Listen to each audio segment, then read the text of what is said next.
Je suis Sandra Logier. Je commencerai avec le penseur américain Henry David Thoreau, qui, le jour où il s'installe à Walden, c'est un 4 juillet, le jour anniversaire de la déclaration d'indépendance américaine, et il décide qu'il vivra seul au milieu des bois dans une cabane qu'il bâtit de ses propres mains. Et là, c'est une revendication démocratique déjà, et qui prend toujours aujourd'hui cette forme de l'occupation, de la réappropriation d'une terre à soi.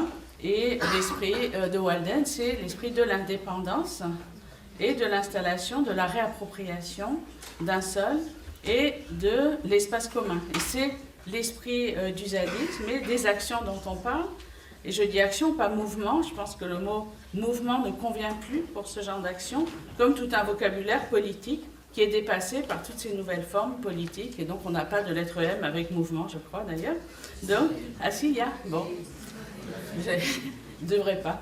Donc, et ce qu'on a, donc, c'est ces actions de démocratisation de la démocratie, tous ces rassemblements, occupations, formes d'action qui expriment évidemment mécontentement, sentiment d'injustice, désespoir, mais aussi la volonté des citoyens, des citoyennes de s'organiser pour exercer directement leur contrôle sur ce que font ceux qui les dirigent. Et c'est ça qu'on appelle une revendication de démocratie réelle qui se réalise par moments, certains, par exemple, pendant quelques secondes en Grèce, et qui s'est réalisée aussi quotidiennement dans les lieux comme Notre-Dame-des-Landes où s'expérimentent de nouvelles formes de vie.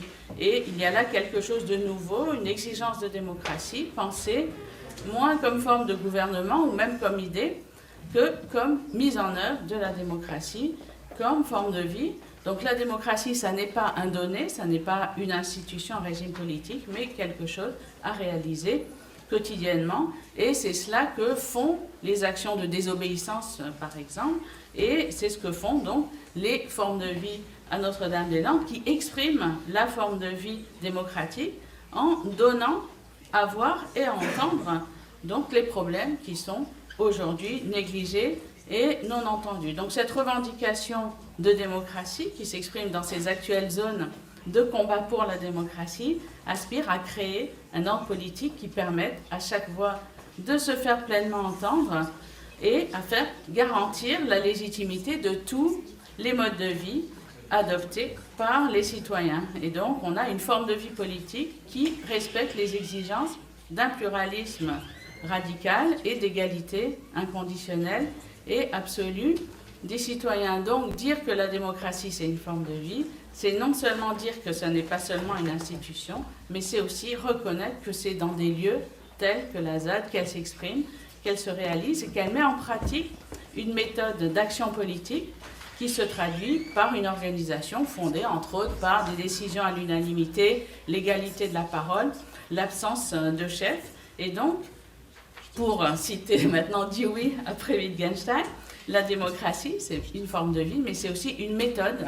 C'est une méthode, une procédure expérimentale, une entreprise collective de production de connaissances pour l'action publique à laquelle contribue tout individu concerné par un problème public à égalité de compétences politiques. Et donc, en rendant publique et légitime l'exigence de pratiques politiques qui favorisent cette autonomie et garantissent le pluralisme des formes de vie, cette forme de vie Notre-Dame-des-Landes nous révèle qu'un processus de production de la démocratie est constamment à l'œuvre dans nos sociétés, guidé par la confrontation de ces formes distinctes de conceptualisation du politique et de la démocratie, qui sont celles des citoyens ordinaires et celles des professionnels de la politique, de l'analyse, et une tâche maintenant de la pensée politique, désormais, au lieu donc d'interpréter, d'analyser en surplomb, c'est de comprendre ce qui change lorsque des formes de vie et d'action collective prennent la démocratie pour principe en vue de transformer les pratiques de la politique et avec elle la société.